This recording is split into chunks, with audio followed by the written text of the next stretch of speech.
अधिवक्ताओं की हाईकोर्ट खंडपीठ की मांग काफी पुरानी है। उसके लिए कई बार आंदोलन भी हुए हैं।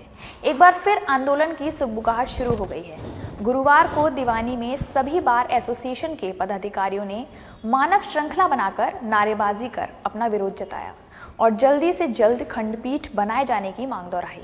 वैसे तो कई वर्षों से हाई कोर्ट खंडपीठ के लिए आंदोलन चल रहा है, लेकिन कहीं ना कहीं आंदोलन एकजुटता के अभाव में बीच में ही दम तोड़ देता है। लेकिन इस बार आंदोलन को शुरू से ही एक रणनीति के तहत शुरू किया जा रहा है, जिसकी शुरुआत गुरुवार को अधिवक्ताओं ने दीवानी में मानव श्रृंखला बनाकर की। सभी अधिवक्ता एक साथ मानव श्रृंखला में नजर आए। इस खंडपीठ आंदोलन का नेतृत्व वरिष्ठ अधिवक्ता ग्रेटर बार एसोसिएशन के अध्यक्ष दुर्गविजय सिंह भैया और अधिवक्ता अरुण सोलंकी कर रहे थे। सभी अधिवक्ता हमें चाहिए खंडपीठ, इसके आगे कुछ नहीं, अधिवक्ता एकता जिंदाबाद जैसे नारे लगाते हुए मानव श्रृंखला बनाकर विरोध जता रहे थे। वरिष्ठ अधिवक्ता दुर्गविजय सिंह भैया का कहना था कि हम केवल खंडपीठ बेंच की मांग कर रहे हैं, जबकि एक समय इसी दीवानी परिसर में हाई कोर्ट हुआ करता था। लेकिन आज हमारा हक छीना जा रहा है और आज कोई भी सरकार का नुमाइंदा इस आंदोलन में अग्रणीय भूमिका निभाने को तैयार नहीं है।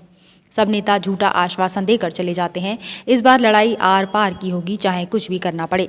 की मांग यहाँ के लिए चल रही है कि हाई कोर्ट की बेंच बननी चाहिए। कैमरा जरा इस बिल्डिंग की तरफ लगाइए, यहाँ पर किसी समय चीफ जस्टिस बैठा करते थे। स्थिति यह है कि इसका भी अस्तित्व खत्म कर दिया गया है।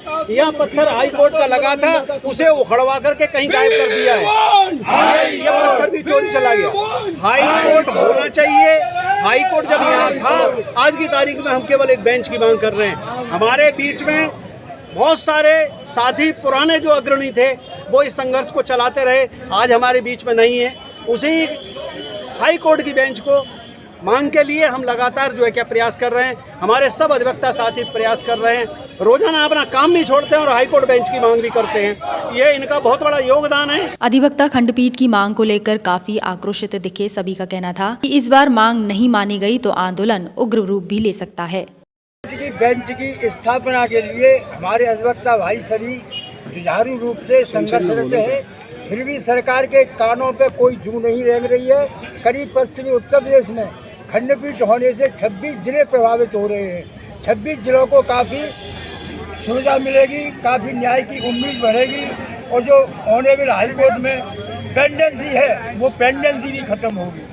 इसलिए हम संघर्ष करते ही रहेंगे जब तक खंडपीठ की स्थापना आगरा में नहीं होती है। हाई कोर्ट बेंच कमेटी के पूर्व घोषित कार्यक्रम के तहत आगरा जनपद के और आगरा जो मंडल के अधिवक्ता हैं वो सभी अधिवक्ता आज न्याय कार्य से विरत हैं। और हमारी जो मांग है हाई कोर्ट बेंच की, जो सरकार ने जस्टिस जसवंत सिंह आयोग बनाया है, उस पर जनता की काफ़ी कमाई खर्च हुई और उस आयोग ने जो रिपोर्ट दी आगरा को भौगोलिक क्षेत्र के आधार पर और कन्वेंशन के आधार पर हर तरीके से उपयुक्त स्थान माना कि ये हाई कोर्ट बेंच के लिए उपयुक्त स्थान है। और लेकिन अभी तक हमारे जो आगरा की जनता की मांग है, पश्चिमी उत्तर प्रदेश की मांग है, वो सरकार पूरी नहीं कर रही है। जबकि सरकार की मंशा ये है कि जनता को सस्ता और सुलभ न्याय दिलाना चाहिए, जनता को सस्ता सुलभ न्याय मिले। उसके लिए इन्होंने ग्राम न्यायालय भी खोल रखे हैं। लेकिन हाई कोर्ट की बेंच अगर आगरा में बनती है तो आगरा क्षेत्र के पास पड़ोस के जो डिस्ट्रिक्ट है उनके जो बातकारी है उनको सस्ता सुलभ न्याय मिलेगा। पिछले कई वर्षों से हाई कोर्ट खंडपीठ के लिए अधिवक्ता आंदोलन करते चले आ रहे हैं, लेकिन समस्या जस की तस बनी हुई है। जनप्रतिनिधि भी चुनावों के समय पर आश्वासन देकर चले जाते हैं, लेकिन उसके बाद कोई जनप्रतिनिधि मांगों पर ध्यान नहीं देता है। यही कारण है कि इस बार अधिवक्ता काफी सख्त रवैया अपनाए हुए हैं। अधिवक्ताओं का कहना है कि इस बार जनप्रतिनिधियों को भी सबक सिखाया जाएगा। जब तक सकारात्मक परिणाम नहीं निकलेगा तब तक आंदोलन चलता रहेगा। अधिवक्ता शांत नहीं बैठेगा। मून न्यूज़ के लिए राकेश शुक्ला की रिपोर्ट।